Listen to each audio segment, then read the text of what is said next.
ایک ایسی سلطنت جہاں کبھی اندھیرا نہیں ہوتا تھا، وہاں اچانک کالی رات چھا گئی۔ سلطنت کی جان ستارہ نور چوری ہو چکا ہے۔ کیا زارا، ماہین اور نور اپنی ہمت اور عقل سے روشنی واپس لا پائیں گی؟ جاننے کے لیے کہانی کے آخر تک ہمارے ساتھ رہیں، کیونکہ آج ایک عظیم جنگ ہونے والی ہے۔ ہمالیہ کے برفیلے اور اونچے پہاڑوں کے دامن میں روشنی گرا نامی ایک قدیم اور خوبصورت سلطنت آباد تھی۔ یہاں کے در و دیوار سونے کی طرح چمکتے تھے، کیونکہ محل کی سب سے اونچی مینار پر ستارہ نور نصب تھا، جس کی جادوئی روشنی پوری وادی کو دن رات روشن رکھتی تھی۔ یہاں کبھی اداسی نہیں آتی تھی اور نہ ہی کبھی پھول مرجھاتے تھے۔ اس محل میں 3 شہزادیاں رہتی تھیں، جو اپنی خوبصورتی اور خوبیوں کی وجہ سے مشہور تھیں۔ زارا، سب سے بڑی بہن، جس کی گھنی سیاہ بال اور مرون رنگ کا لباس اس کی بہادری کی علامت تھا۔ وہ تلوار بازی میں ماہر اور کسی بھی خطرے سے نہ ڈرنے والی لڑکی تھی۔ اس کی آنکھوں میں چیتی جیسی تیزی تھی۔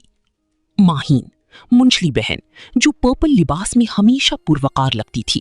وہ قدیم کتابوں اور جادوئی علم کی ماہر تھی۔ اس کی عقل مشکل پہیلی لمحوں میں حل کر دیتی تھی۔ وہ خاموشی سے دشمن کی چال سمجھ لیتی تھی۔ نور، سب سے چھوٹی اور پیاری بہن، جو آسمانی نیلے لباس میں کسی پری جیسی لگتی تھی۔ اس کی سب سے بڑی خوبی اس کا صاف دل اور سچی نیت تھی، جس کی وجہ سے جادوئی مخلوقات بھی اس کا حکم مانتی تھیں۔ پھر ایک منحوس رات، آسمان پر گہرے کالے بادل چھا گئے اور زمین لرزنے لگی۔ کوہ ظلمت کی ایک کالی چڑیل سایہ بانو نے سلطنت پر حملہ کر دیا۔ اس نے اپنی کالی طاقت سے ستارہ نور کو مینار سے اکھاڑا اور اسے اپنے ساتھ لے اڑی۔ پلک جھپکتے ہی پوری سلطنت اندھیرے میں ڈوب گئی۔ ہنستے کھیلتے لوگ سہم گئے اور جادوئی باغ کے پھول کالے پڑنے لگے۔ تینوں بہنوں نے گھوڑوں پر سوار ہو کر کوہ ظلمت کا رخ کیا۔ راستہ خطرناک تھا اور دشمن قدم قدم پر ان کا منتظر تھا۔ پہاڑ کے دہانے پر پہنچتے ہی ہزاروں کالے سائے والے سپاہیوں نے ان کا راستہ روک لیا۔ ان کے ہاتھ میں زہریلے نیزے تھے۔ زارا نے اپنی گھوڑے کی لگام تھامی اور اپنی چمکتی ہوئی تلوار نیام سے نکال لی۔ تم دونوں آگے بڑھو، ان سے میں نپٹ لوں گی، زارا نے گرج کر کہا۔ وہ اکیلی ان ہزاروں سپاہیوں پر ٹوٹ پڑی۔ تلواروں کے ٹکرانے کی آوازوں سے پہاڑ گونج اٹھا۔ زارا نے اپنی مہارت سے ہر طرف سے آنے والی وار کو روکا اور ایک ایک کر کے سائے کے سپاہیوں کو دھوئیں میں بدل دیا۔ اس کی بہادری دیکھ کر دشمن کے قدم اکھڑ گئے اور اس نے اپنی بہنوں کے لیے راستہ صاف کر دیا۔ آگے بڑھی تو ایک ایسی غار آئی جہاں سینکڑوں راستے تھی اور ہر راستے پر جادوئی آئینے لگی تھی جو انسان کو راستہ بھلا دیتی تھی۔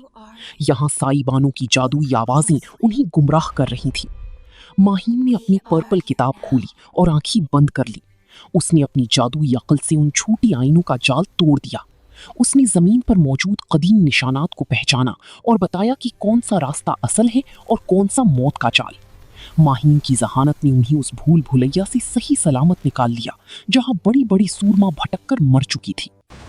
آخر میں وہ چڑیل کی دربار میں پہنچی، جہاں ستارہ نور ایک کالی پنجرے میں قید تھا۔ چڑیل نے ان پر خوفناک جادوئی آگ کی گولی پھینکی۔ زارا زخمی ہو چکی تھی اور ماہین کی طاقت ختم ہو رہی تھی۔ اب باری نور کی تھی۔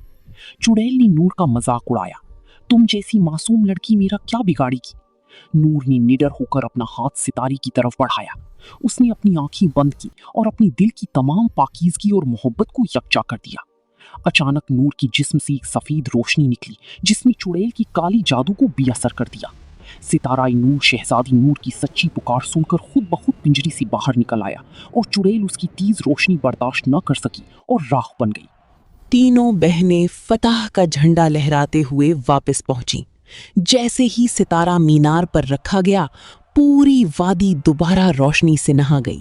اندھیرا چھٹ گیا اور روشنی گرا کی سلطنت پہلے سے بھی زیادہ خوبصورت ہو گئی۔ لوگوں نے شہزادیوں پر پھول نچھاور کیے اور ان کی بہادری کی داستان نسل در نسل سنائی جانے لگی۔ دوستوں، زارا کی تلوار بازی، ماہین کی عقل یا نور کی سچائی، آپ کو کس شہزادی نے سب سے زیادہ متاثر کیا؟ کامنٹس میں ضرور بتائیں۔